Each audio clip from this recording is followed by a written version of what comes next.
नमस्कार, सुबह सवेरे की खबरों में आप सभी का स्वागत है। मैं हूं आपके साथ रहनुमा। चलिए आज के अहम खबरों पर नजर डालते हैं। प्रधानमंत्री नरेंद्र मोदी आज छत्तीसगढ़ में विजय शंखनाद रैली करेंगे। प्रधानमंत्री के आगमन को लेकर एसपी कार्यालय के पास 3 हेलीपैड बनाए गए हैं। पंडाल के पास भी एक हेलीपैड बनाया गया है, वहीं एक हेलीपैड पहले से ही बना हुआ है। कुल 5 हेलीपैड तैयार हैं। 3 डोम पंडाल में लगभग 80,000 लोगों के बैठने की व्यवस्था की गई है। लोकसभा के प्रभारी गौरी शंकर अग्रवाल, जिले के प्रभारी मंत्री ओपी चौधरी और सभागीय प्रभारी अनुराग सिंह देव ने कार्यक्रम स्थल का निरीक्षण किया है। वहीं सुरक्षा को लेकर जरूरी निर्देश दिए गए हैं, जबकि सुरक्षा से जुड़े अधिकारियों ने भी कार्यक्रम स्थल का जायजा लिया है। चप्पे चप्पे पर सुरक्षा के लिए जवान तैनात किए गए हैं। प्रधानमंत्री के दौरे को लेकर 12 विधानसभा का क्लस्टर बनाया गया है। इसमें जांजगीर चांपा लोकसभा के सभी 8 विधानसभा और रायगढ़ जिले के 3 विधानसभा और कोरबा जिले के 1 विधानसभा शामिल हैं। सभी विधानसभा से लगभग 10-10 हजार कार्यकर्ता व आमजन की कार्यक्रम में भीड़ जुटाने का लक्ष्य है। आज देश भर में हनुमान जयंती मनाई जा रही। हनुमान जयंती के अवसर पर दिल्ली के सीपी के हनुमान मंदिर में भारी भीड़ उमड़ उठी। श्रद्धालुओं ने हनुमान जी की पूजा की और बजरंगबली के जयकारे लगाए। हिंदू नववर्ष के बाद अब हनुमान जन्मोत्सव के उपलक्ष्य में बीजेपी जगह जगह कार्यक्रम का आयोजन करेगी। बीजेपी ने मंगलवार को एक साथ 250 से अधिक मंडलों व बूथ पर हनुमान चालीसा का पाठ कराने का निर्णय लिया है। हनुमान जन्मोत्सव के अवसर पर राजधानी में हनुमान चालीसा, सुंदरकांड, प्रभात फेरियां, शोभा यात्राएं और इसी प्रकार के अनेक कार्यक्रमों का आयोजन किया जाएगा। सुप्रीम कोर्ट ने एनडीएमसी, नगर निगम और दिल्ली कैंट बोर्ड को नोटिस भेजा है। दरअसल दिल्ली में रोज 11,000 टन का कूड़ा निकाला जाता है, लेकिन 3,000 टन का भी कूड़ा प्रोसेस नहीं हो पाता है, जिसको लेकर सुप्रीम कोर्ट ने हैरानी जताई है और 10 मई तक जवाब मांगा है।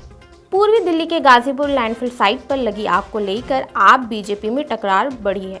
वहीं पुलिस अधिकारियों ने बताया कि ऐसा अनुमान है कि गर्म और शुष्क मौसम से आग लगी है।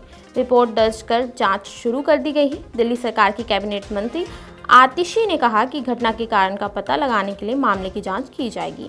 बीजेपी नेता वीरेंद्र सचदेवा ने साइट का दौरा कर कहा कि आम आदमी पार्टी सरकार के भ्रष्टाचार का एक उदाहरण है। वहीं महापौर सैल्यू ओबरॉय भी घटनास्थल पर गई और उन्होंने कहा कि ये राजनीति का समय नहीं है।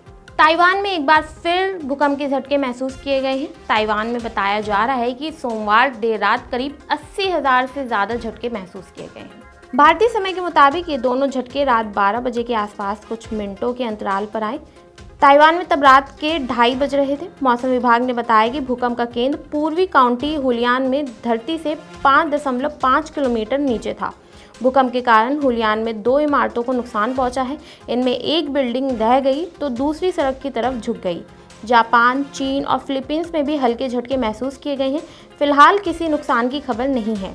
इससे पहले ताइवान में 3 अप्रैल को 7.5 तीव्रता का भूकंप आया था, जिसमें करीब 14 लोगों की मौत हो गई थी। उस समय भी भूकंप हुलियान शहर में ही आया था। इसका केंद्र धरती से 34 किलोमीटर नीचे था।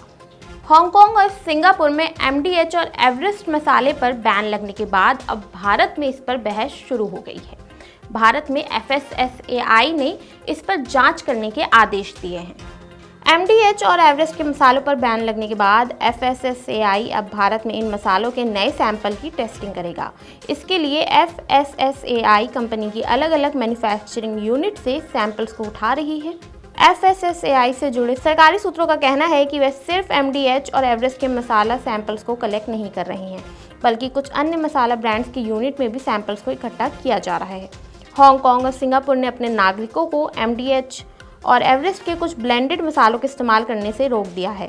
हांगकांग और सिंगापुर के फूड सेफ्टी विभाग का कहना है कि इन कंपनियों के कुछ मसाले मिक्स में कीटनाशक एथिलीन ऑक्साइड की मौजूदगी है। आमतौर पर इस कीटनाशक का प्रयोग फफूंद से बचने के लिए किया जाता है, जबकि रेगुलेटर्स ने इसे कैंसर कारक पदार्थों में रखा है। तो ये थी आज की अहम खबरें, जिन पर हमारी दिन भर नजर बनी रहेगी। ऐसी खबरों से जुड़े रहने के लिए देखते रहिए पंजाब केसरी, नवोदय टाइम्स।